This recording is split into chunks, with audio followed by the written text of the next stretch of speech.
दर्शकवृन्द अब लागौ कार्यक्रमको दोस्रो खण्ड अन्तर्गत वित्तीय साक्षरता ज्ञान श्रृङ्खलातर्फ। यस श्रृङ्खलामा आज हामीले निम्ति आएका छौं मिस नेपाल वर्ल्ड 2022 प्रियंका रानी जोशीलाई। उहाँसँग हामी वित्तीय ज्ञान, उहाँको आमदानी, आय आर्जन, बचत लगायत विभिन्न विषयका बारेमा छलफल र गफगाफ गर्नेछौं। आउनुहोस् उहाँलाई आजको कार्यक्रममा स्वागत गरौं। नमस्ते। नमस्ते सदिक्षा दिदी।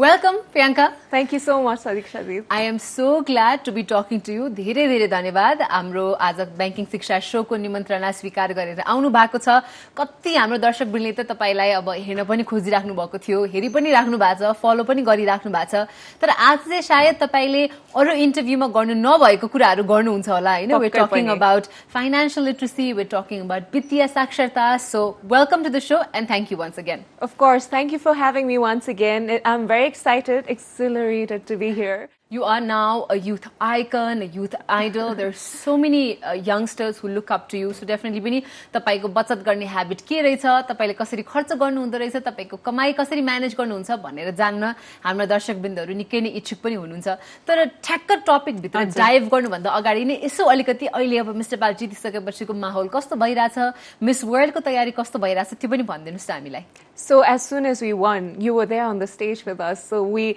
walked out of the room and it was all interviews for the next week and the week that followed after. Now we're finally starting with our post-passion training, which has been so much fun. We're doing really new things this time around. We're also, like I told you before, we're also starting off with photography training. We're acting up with our acting classes and etiquette training.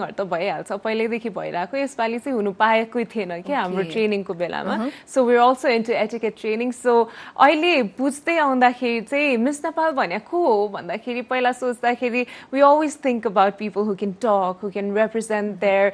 thoughts or who can put forward their ideas in a way that can be influential to people around. But Miss Nepal is so much more than that. It's about the sleepless nights, it's about the rush that you have each day walking around talking to people, and the small things actually add up to your life to become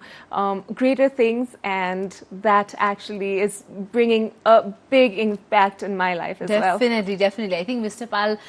एक दिन जुन crown लगाइसके पछिको दिनहरु चाहिँ झन महत्त्वपूर्णहरु पनि हुन्छ किनभने तपाईले आफुलाई प्रुफ गर्ने मौका पाउनुहुन्छ एभ्री डे हैन as the country's Miss Nepal. तपाईले केही न केही गर्ने मौका पाइराख्नु भएको छ. So good to see that and hear that you're learning a lot of new things. Of course. अब आज हाम्रो शोमा आउनु भएको छ बैंकिङ शिक्षा, जहाँ चाहिँ हामीले वित्तीय साक्षरताको बारेमा कुराकानी गर्छौं, फाइनान्शियल लिटरेसीको बारेमा कुराकानी गर्छौं र अब बैंकिङ शिक्षा भन्ने बित्तिकै बैंक्सको बारेमा कुरा गरौं हैन. Let's talk about the first bank खाता that you opened. तपाईलाई याद छ कहिले कसरी खोलेको थियो आफ्नो पहिलो बैंक खाता भनेर चाहिँ? I vividly remember that moment. So what happened was म बच्चैदेखि दार्जिलिङ पढिरहेको सानै थिएँ, त्यही भएर पनि फर्किने बेला चाहिँ 18 वर्ष उमेर नागिसकेको थिएँ हैन. यहाँ आउँदाखेरि चाहिँ ड्याडीले अब के भयो त अब खाता खोल्नु पर्यो, कामहरु गर्छौ होला, हामीले पनि पैसाहरु अलिकति दशैंको बेला, न्यू इयर्सको बेला हाल्दिनु पर्छ भनेर उहाँले चाहिँ नबिल बैंक घरछेउकै बैंक मा लग्नु भएर मलाई खाता कसरी खोल्ने भनेर देखाउनु भएको थियो कि मलाई त्यो बेलामा सारै नै एउटा विभिड मेमोरी जुन छ नि खाता खोलेको त्यो बेला लास्ट पेजमा चाहिँ तपाई कहाँ बस्नुहुन्छ त्यो घरको नक्सा बनाइदिनु भनेर छ कि एउटा पेज है. If you remember, if anybody goes to banks and if they're opening up their accounts, त्यो एउटा पेज चाहिँ आउँछ कि. So I thought that was very insightful and colorful ad to banking sector as well. अनि म 18 वर्षकी थिएँ, नबिल बैंकमा खोलेको, ड्याडसँगै गएर खोलेको थिएँ. अब त्यसपछि पनि विभिन्न बैंक खाताहरु त अवश्य पनि खोल्नु भएको छ होला कि त्यो एउटा मात्रै खाता हो अहिलेसम्म? अहिलेसम्म मेरो त्यही एउटा खाताबाट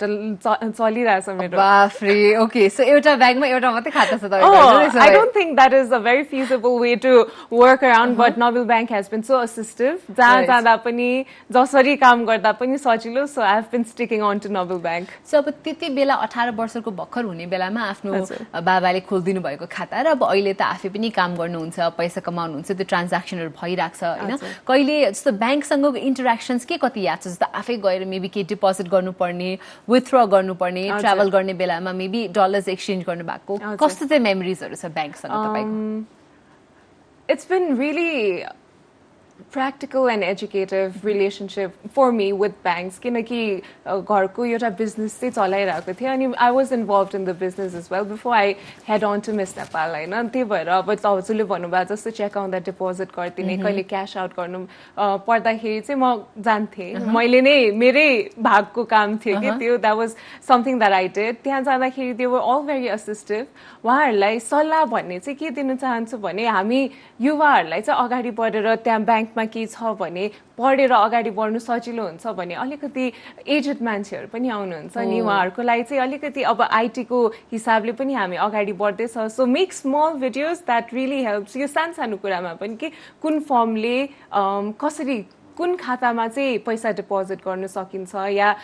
विथड्रल गर्न सकिन्छ भनेर चाहिँ एउटा सानो भिडियो भयो भने उहाँलाई अलिकति अझै असिस्टिभ हुन्थ्यो कि जस्तो मात्रै लाग्ने सल्लाह छ एउटा तपाईले अलरेडी सजेसन पनि दिइहाल्नु भयो समथिङ टु डिजिटाइजेसन हैन मेरो नेक्स्ट क्वेशन पनि यही रिलेटेड नै थियो इन द सेन्स दैट आजकल त अब अनलाइन ब्याङ्किङ डिजिटल ब्याङ्किङ एकदमै प्रख्यात पनि छ प्रचलित पनि छ र धेरै जनाले प्रयोग पनि गर्नुहुन्छ हैन यो घरमै बसिकन कसैलाई ट्रान्सफर गर्नु पर्यो भने टप अप देखि लिएर बिजुली बत्ती पानी सबैको पेमेन्ट चाहिँ अहिले अनलाइन गर्न मिल्छ हैन थ्रु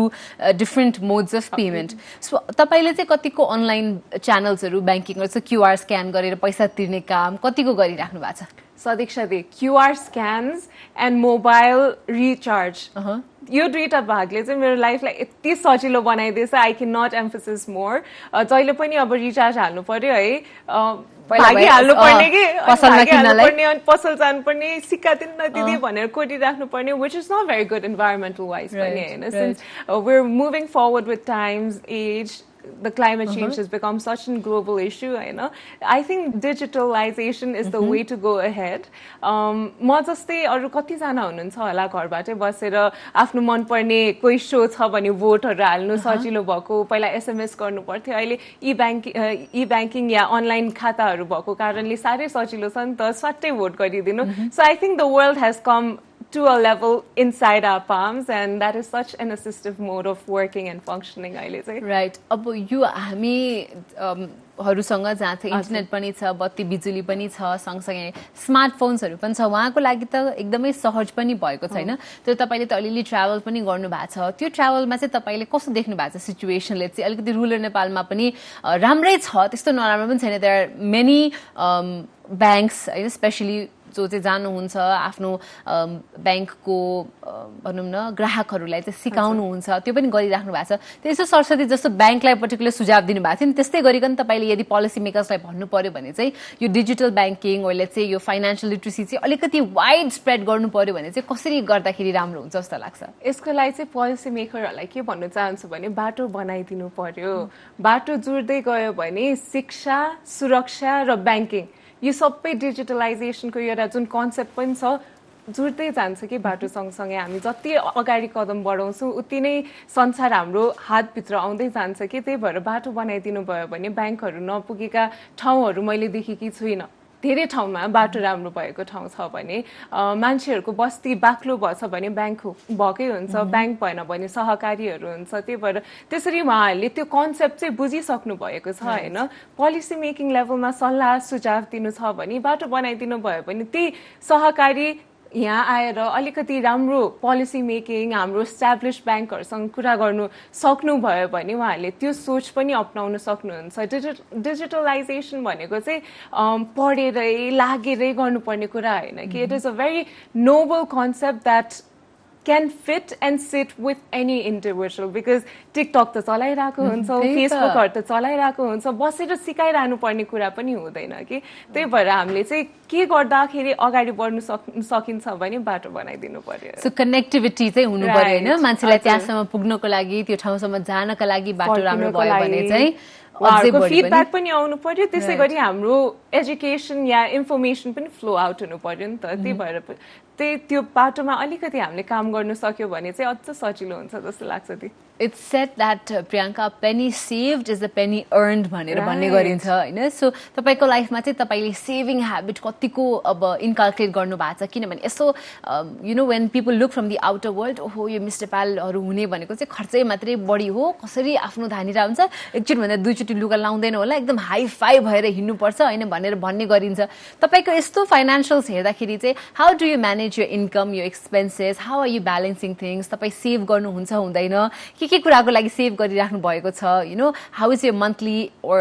वीकली एक्सपेन्स लाइक त्यो पनि शेयर गरिदिनुस् न यसो हुँदै जान्छ सानैदेखि ड्याडले मलाई के भन्नुहुन्थ्यो भने एउटा कुरा जसरी हजुरले भन्नुभयो नि every penny saved is good भनेर भन्नुभयो नि त्यसरी ड्याडले मलाई के भन्नुहुन्थ्यो भने anything you buy on sale which you do not need is still expensive. Every time I go out, I try to get something. I always go back to whatever he taught me, what he used to practice and tell me about. And चाहिन्छ र मलाई भनेर दुईचोटी सोच्ने बानीले चाहिँ saving अलिकति धेरै भएको जस्तो पनि लाग्छ हैन सानैदेखि अब ब्याङ्किङ पनि गरे भनेर भने मैले आफै पैसा हाल्थे आफै कमाएरै हाल्थे त्यही भएर पैसासँग अलिकति लगाव अलिक माया पनि जुड्दै गयो त्यही भएर पनि सेभिङ्स अकाउन्ट खोल्दाखेरि चाहिँ के हुँदो रहेछ भने हजुरले कहिलेकाहीँ नोट गरिरहनुहुन्छ मेरो कति पैसा आयो कति जाँदैछ त्यसरी चाहिँ मन्थली एउटा हिसाबमा ठ्याक्कै रेशियो छुटाउनु मिल्दो रहेछ कि अकाउन्ट हुँदाखेरि चाहिँ specially with online banking you have the ledger of every transaction you making monthly weekly daily hourly anything it's there so त्यसरी हुँदाखेरि चाहिँ you can always go back to your account check how you're doing कति save गर्नुपर्छ अलिकति धेरै savings भयो भने यसपालि अलिकति लुजन अप हुनु पनि सक्छु कि भनेर त्यसरी हेर्दै जाँदाखेरि चाहिँ सेभिङ्सको अलिकति कन्सेप्ट बसेको छ अब सेभिङ्स भने के हो त it's the difference that you save, that you collect and keep with yourself, where the expenses that you make and the earnings that you have collides, right? त्यो सेभिङ्समा चाहिँ मैले कसरी हेर्दै गर्छु भने अब एक्सपेन्सेसमा चाहिँ जतिखेर मेरो जबबाट होस् मेरो अरू कुनै मिसलेनियस कामबाट होस् पैसा आउँछ त्यसको 20% या 10% भनौँ त्यति चाहिँ खातामा बस्नै पर्छ राख्नै पर्छ भनेर चाहिँ सेभिङ त्यसरी अगाडि बढाउँदै गए Fantastic. I think this is something you said very, very important. दर्शक पनि तपाईहरुले पनि सुनिराख्नु भएको छ भने चाहिँ प्रियङ्काले भनेको एउटा कुरा म रिपिट पनि गर्छु हैन which is if you buy something on sale and if you don't need it, it is still expensive. किन भन्दा यसो सर्च हेर्दा आजकल चाहिँ ओ 50% अफ भनेको छ ओपनिङ डिस्काउन्ट 20% अफ भनेको छ भन्दाखेरि ल यो सेल भएको टाइममा किनिहाल्छु नि त मलाई अहिले चाहिँदैन पछि चाहिहाल्ला नि भनेर हैन तर पनि if it's something on sale but still you still don't need it that means it's still expensive है त्यो चाहिँ एउटा नचाहिँदो खर्च नै भयो नि त त्यो एउटा भइहाल्यो तर तपाईले चाहिँ कसरी चाहिँ अर्को चाहिने बेलामा चाहिँ कसरी सेभ गर्नुहुन्छ त how do you actually save चाहिने बेला चाहिँ सेभ गर्ने भनेको अहिले with digitalization and globalization a best concept has come forward for clothes especially that is thrifting right thrifting गर्दाखेरि चाहिँ अब environmentally पनि सेभ हुँदै गयो it's environmentally friendly हैन त्यो साथसाथै के हुन्छ भने बचत एकदमै ठूलो रूपमा व्यापक रूपमा हुँदै जाँदै रहेछ कि the ratio of the amount you would pay for that shirt I would take for instance you would probably buy it for maybe 2000 if you're buying for a retail from a retail shop तर हजुरले त्यही सामान 800 मा किन्नु पाउनु भयो भने त धेरै डिफरेन्स भयो अनि it's not even worn out हैन राम्रै कन्डिसनमा हुन्छ you're recycling you're reusing and what better way to go forward with your daily life than definitely save the earth exactly and money Everybody loves saving money and saving planet Earth, saving our resources is always a plus point because extra faida bhairachha ni ta. So thrifting, like she mentioned, is a great way bhanum na to save money. To save the planet. Thrifting, fantastic. That's how Priyanka saves also. I am doing that now. अब अर्को कुरा चाहिँ हुन्छ नि तपाईले पनि यस्तो goal राखेर सेभ गर्नुहुन्छ कि गर्नु भएको छैन कि or what was a big expense that you made हुन्छ नि अनि how did you make up for that how did you save for that त्यस्तो पनि के छ कि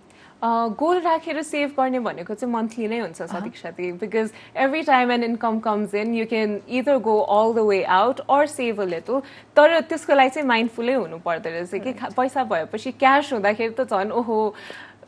खर्च गरेको थाहा नै हुँदैन खर्च गरेको थाहा नै हुँदैन पैसा कहिले आयो कहिले गयो त्यो हिसाब राख्न अलिक गाह्रो हुन्छ नि त त्यही भएर के गर्दै गएँ भने चाहिँ मैले युजली पैसा लिँदाखेरि ब्याङ्कमै हालिदिनु भनेर रिक्वेस्ट गरिदिन्छु सो उहाँहरूले ब्याङ्कमा हालिदिनु भयो भने चाहिँ ठ्याक्कै कति पैसा आयो कति पैसा गयो भन्ने थाहा हुन्छ नि त so every time money comes in I make sure 10 to 20% stage in the account. So हामी पछि गएर त इन्डिभिजुअलिस्टिक त होइन नि त सोशल इन्भाइरोमेन्टमा बस्छौँ आउँदो दिनमा केही काम गर्नु मन लाग्ला होइन सोसाइटीलाई केही हेल्प गर्नु मन लाग्ला त्यसको लागि पनि केही योगदान केही कन्ट्रिब्युसन गरिहाल्नु मन लाग्यो भने त्यति बेला बोझी खाली नहोस् भनेर त्यति गर्ने चाहिँ एउटा कन्सियस एफर्ट नै गर्छु दिदी fantastic I think that's great अब प्रियङ्काको फर्स्ट ब्याङ्किङ एक्सपिरियन्स पनि हामीले सुन्यौँ होइन 18 वर्षदेखि अहिलेसम्म पनि यु आर ह्याप्पी सो त्यही अकाउन्ट चलाइराख्नु भएको छ आफ्नो बिजनेसको पनि तपाईँले भनेपछि डिपोजिटदेखि लिएर चेक डिपोजिट क्यास विथड्रोहरू पनि गरिराख्नु भएको सो फ्रिक्वेन्टली ब्याङ्कसँग गएर इन्टरेक्सन्स पनि गरिराख्नु भएको छ and you give a fantastic suggestions I think video मार्फत चाहिँ मान्छेहरूले झट्ट अझ बुझिहाल्छ किनभने सबैले त्यो पेपर पढेर कहाँ के गर्ने बुझ्दैन होइन do you have anything else जस्तो यङ मान्छेहरूले पनि अब आफ्नो अकाउन्ट्सहरू त्योहरू अझ कसरी सेफ राख्न सक्ने बिकज आजकल त फ्रडको कुराहरू पनि धेरै आइरहेको छ have you also experience anything like that तपाईँलाई पनि त्यस्तो केही मेसेजेसहरू आएर बिकज मासमा टार्गेट गरिन्छ होइन यस्तो कुराहरू and how will you encourage people to you know keep their password safe and all of that I haven't had personal experiences as such as of now तर मैले सुनेको छु कि मेरो आफ्नै साथी दिपा भन्ने थियो उहाँ चाहिँ एटिएममा जानुभएको होइन उहाँको पछाडि ठ्याक्कै एकजना अझै हुनुहुन्थ्यो युवक उहाँले आएर हेल्प गरिदिन्छु भन्नुभयो हेल्प गरेपछि त क्यास विथड्र भएन कि उहाँले गर्नु खोज्दाखेरि even when she was putting in the transaction pins the codes she was doing everything correct अनि एभ्री टाइम रेगुलरली गरिरहेको बेला आउँथ्यो त्यो बेला आएन होइन so she left with a card she deleted every information on the ATM machine and she left होइन अनि एकछिन पछि त 10,000 निकाल्यो भनेर मेसेज आउँछ भनेर होइन अनि when she went back in कसरी उहाँ मान्छेले चाहिँ 10,000 क्यास आउट गर्नु भएर निस्किनु भएको रहेछ कि so that is a very scary instance for me as well किनकि उहाँले चाहिँ पासवर्ड र पिनकोड देखिसक्नु भएको थियो अनि somehow he manage to pull out the cash कि त्यही भएर I think saving your password not just to strangers, even to friends, is a very safety measure that you should always apply and you should always inculcate in your habits as well. So that is one information or one एउटा सल्लाह भनौँ न मैले दिन चाहेको चाहिँ you have to be very carefully and careful with your passwords. So we got a little bit of insight होइन and it seems like तपाईँले चाहिँ एकदम राम्रोसँगै सेभ गर्नु हुँदो रहेछ because to save 20% of income is a really good start because त्यो पैसा चाहिँ तपाईँले पछि गएर अरू केही आफ्नो पर्सनल एक्सपेन्समा होस् like you said we live in a society social इभेन्ट्सहरू भइरहेको हुन्छ त्यो बेलामा केही गर्दा होस् अथवा if you want to be contributed to the betterment of the society त्यो पनि गर्न सक्नुहुन्छ आफूले सेभ गरेको पैसाले खोल्नु मलाई भने I have a big income to invest upon the business त्यही भएर पनि अलिकति पुल चाहिँ ठुलो होस् भनेर I make sure I save a lot So as we come towards the end of the program, do you have any particular message to our viewers? हुन्छ नि तपाईँले चाहिँ banking शिक्षा or let's say financial literacy को बारेमा चाहिँ केही टिप्सहरू दिन चाहनुहुन्छ केही भन्न चाहनुहुन्छ भने प्लिज गो हेड म प्रोफेसनली ब्याङ्कर त होइन तर रेगुलरली मैले गरिरहेको प्र्याक्टिसेसहरूबाट हजुरहरूले पनि केही कुरा टिप्नु सक्नुभयो केही कुरा हजुरलाई पनि मन पर्यो भने अप्नाइदिनु होला म त्यति नै भन्न चाहन्छु होइन त्योभन्दा अगाडि चाहिँ I had so much fun talking about banking today very different lineup of questions अनि मैले आफै पनि अलिकति रिसर्च गर्दाखेरि मेरो आफ्नै ब्याङ्किङ सेभिङ ह्याबिट्सहरू थाहा पाउँदाखेरि चाहिँ आउँदो दिनमा पनि अझै राम्ररी अझै माइन्डफुल भएर चाहिँ सेभिङ गर्ने छु भन्ने विश्वास दिएर जानेछु हजुरलाई Sadiksha di thank you for having me thank you so much thank you for being here it was lovely having you and talking to you and getting to know the saving side of Priyanka Rani Nabil Bank presents Banking